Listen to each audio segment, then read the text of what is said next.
Okay, welcome to No Tell 'em County, and we are out checking some trail cams today, so I thought we'd shoot a quick video, kind of show you how we do it. Everybody's got their own thing that works for them, I suppose, but give you an idea of how we handle it.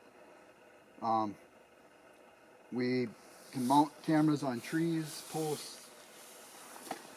Sometimes we'll use a 12-volt battery with the extension.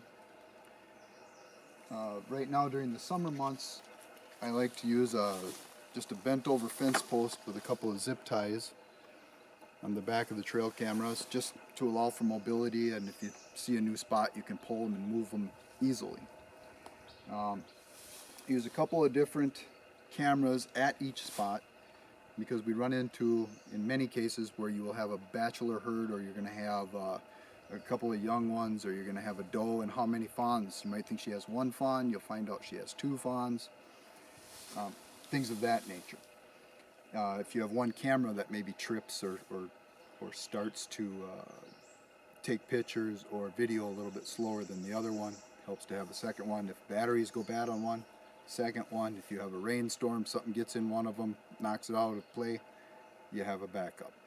These things are pretty affordable nowadays, so you can get them pretty much everywhere. One of the ways I like to do it is, so this is a traditional spot that I use year after year.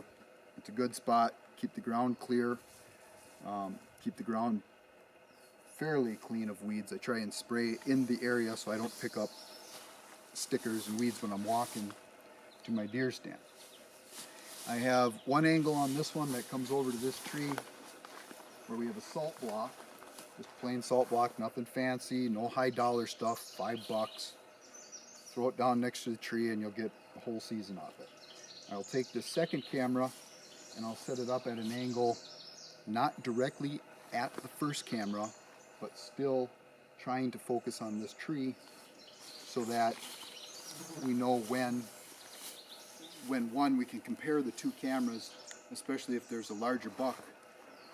You'll get them sometimes where their heads won't turn so you can see the antlers exactly right, and you can go to the other camera and you can see how many point and get a better characteristics of them. Another advantage to using a smaller fence post, and you know, if I know that it's 30 inches from the step in to the top of the post, when the animals come over to sniff it, especially young deer, love to come over and sniff the cameras.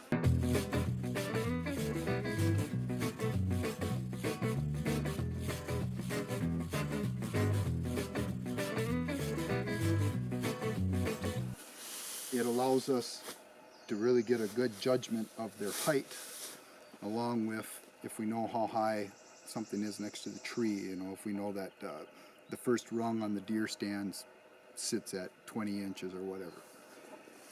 So that is pretty much how we do it. That's it.